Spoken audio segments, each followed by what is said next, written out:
Welcome to The Explainer. Today, we're diving into something that's, well, pretty sensitive but absolutely crucial: navigating adolescent weight management. If you're a parent, a guardian, or just someone who cares about how teen psychology intersects with physical health, you are in the right place. We're going to unpack this whole delicate ecosystem of family dynamics, nutrition, and mental health.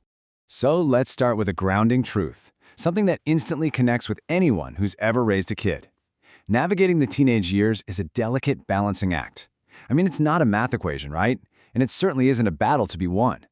When you throw physical health and nutrition into the mix, it requires absolute precision and a whole lot of empathy. It's like a tightrope walk where a teenager's psychological well-being is literally hanging in the balance. Which brings us to part one, the delicate balancing act.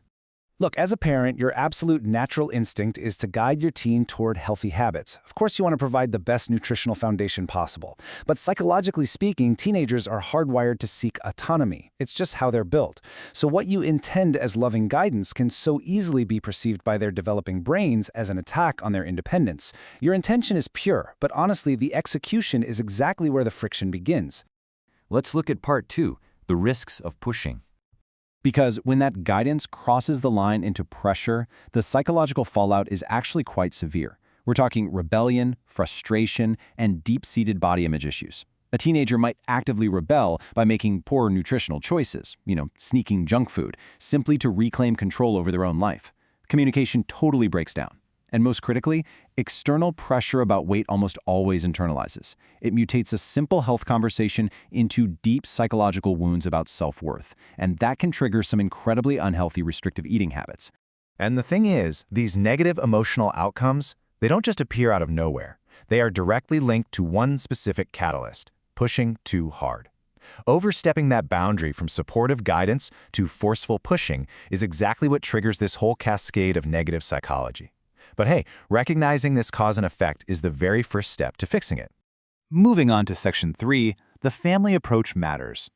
In this journey, there is a specific, highly vulnerable turning point, and that's when a teenager needs or wants to lose weight. Now, whether this desire is internal or maybe a necessary health requirement recognized by a doctor, it is an incredibly delicate juncture.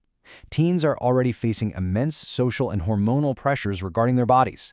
Their psychological defenses are all the way up. So how the family environment reacts to this specific nutritional shift, that's going to dictate absolutely everything that follows. And that brings us to a really pivotal realization. Our source material points out that the approach the family takes can make all the difference. Think about that. The burden of willpower doesn't rest solely on the teenager's shoulders. The real solution lies within the entire family ecosystem. The way food is discussed around the dinner table, the presence of real empathy versus pressure, that collective approach shapes the teen's entire psychological environment around nutrition. Okay, let's wrap up with part 4, diet versus sustainable lifestyle.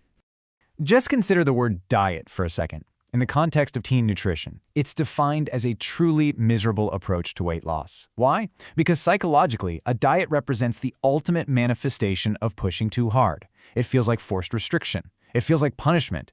It's a temporary fix that's completely disconnected from a teenager's actual long-term well-being.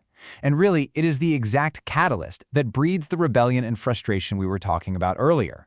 So we're looking at a pretty stark contrast in outcomes here. On one side, you've got this miserable, short-term diet rooted in pressure. And on the exact opposite side, you have a sustainable, lifelong, healthy lifestyle. Remember, this isn't about finding a quick nutritional fix. It's about fundamentally shaping a teenager's positive psychological relationship with food for the rest of their life. And that's only achieved when the family successfully navigates that balance, offering gentle guidance and support instead of isolation. To wrap up this explainer, I want to leave you with a thought to really chew on regarding your own interactions with the young people in your life. Is your approach creating a miserable diet or a lifelong healthy lifestyle? Because as we've seen, the final outcome isn't just about the nutrition sitting on the dinner plate, it is entirely dependent on the psychological environment you build around it. The line between guidance and pushing is incredibly thin, but recognizing it, that literally changes everything. Thanks so much for joining me.